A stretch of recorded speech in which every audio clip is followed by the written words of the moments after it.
going to honor one of our fallen brothers, a guy that threw a leg over a moto at a much higher level than most of us.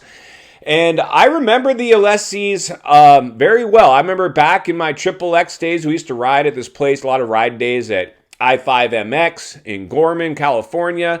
And I remember Tony had Mike and Jeff out there as little rippers on these CR80s, just fast. Both these kids were smoking fast, and that's when they were young phenoms coming up. And Jeff is just as fast. Well, he wasn't quite as fast as Mike, but both of them are ripped, and they both made it to the pro ranks. Later on in life, I remember when I launched Moto Star Clothing. I was the title sponsor to Rock River Yamaha for a season, and it was that season had Ben LeMay.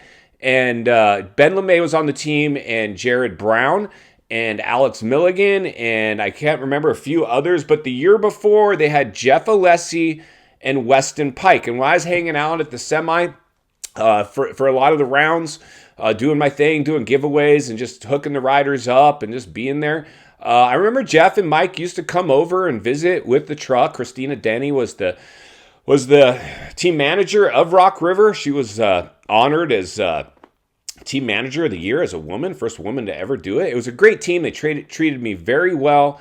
And Mike Duclos, the owner of that Rock River program, was very committed to helping riders and amateurs and getting them into the pro ranks. Still is. So I remember the Alessis at that level, and it's just really a hard thing to see anytime you lose somebody. And apparently I was checking out Jeff's Instagram, and it looks like he was at the LA Coliseum just last weekend for Super Duper Round 3. Looked great. Didn't look like he, sometimes you can tell when people, they don't look right or something like that. And so I'm not sure exactly what happened, but the reality is this. I mean, indirectly, and this is one of the reasons I whistleblow the industry a lot, because I don't want all this rainbows and sunshine and smoke screens. This is a hard industry. It's claimed a lot of people on and off the track. And unfortunately, I just hate to say it, the industry could be a little bit responsible for, potentially if Jeff had any kind of issues. I mean, when your star grows big and then your star fades, you can get a little depressed. It can be depressing for a lot of these guys. They don't know what to do after their career is over. And I certainly don't know what exactly went on with Jeff. I'm sure we'll find out eventually. But what happened to Jeff or how he passed away isn't as important as the fact that he was a brother, a moto brother. Like, he was part of, we've talked about this before. If you've thrown a leg over a moto as a weekend warrior or as a top factory pro, you're part of a brotherhood. And, the Alessis have had their share of controversy, right? And that's just welcome to the, that's almost a compliment, because if you've made enough noise to have any kind of scrutiny or be under the moto microscope, you've arrived. And, I just think it's really a sad thing when we lose a. He's not the first guy that we've lost, and he won't be the last. But unfortunately, this is just part of the deal. And I just believe that, this is a time that we have to really even put our personal feelings aside.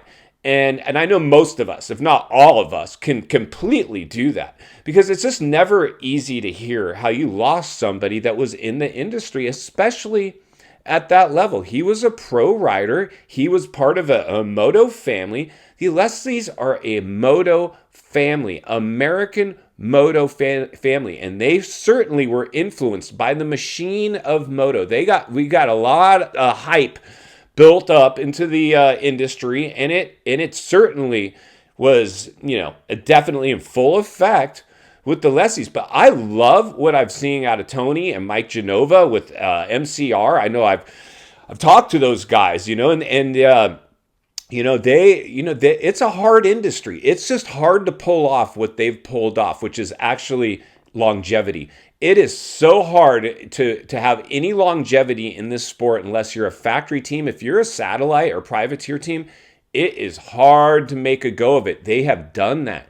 They've committed their life to this sport. And that's why I love this channel. That's why I love the sport. That's why I love you guys. That's why I'm honoring Jeff Alessi today with this video, to honor his name, because anybody that's done that at that level has given blood, sweat, and tears. In final thoughts, I come to you as a friend, as a moto guy, as somebody who wants to see you not only win on the track, off the track. Understand the waters you're swimming in now. They're shark infested, my friends. That is the realities of this industry. It is a tough, tough industry. It'll spit you up. It'll gobble you up and spit you out. Understand that, friends. That's why I think it's so important that we read between the lines and look between the ruts at what's really going on. There's nothing wrong with sunshine and rainbows and snowflakes and unicorns and lollipops. There's nothing wrong with the industry continuing to try to spin those narratives. But the reality is, like I've said this before, this is not a mainstream sport. It's an extreme action sport. You will never, I don't care what goes on with this industry, whether it's electric bikes or otherwise, you will never, ever, ever be able to make this industry into that. At least up until this point, it just isn't. So there's no reason industry to continue to sugarcoat it. It's time to honor any of our moto brothers that have fallen on or off the track. Jeff Alessi and the Alessis, this video is for you. Godspeed, my brother. We appreciate everything you did for this sport. In the meantime, Walty will be here to blow the lid off it every step of the way, because it's not only what we need, it's in fact what we deserve. If you appreciate the content, I want to humbly ask you, give the video a like, subscribe to the channel, leave a comment below. I'd love to hear from you. Social media link in the description of this video if you'd like to follow me there. And if you enjoyed this video, I think you're going to love the next video on your screen. As always, thank you for your time. Don't go over the bars. I'll see you on the next video.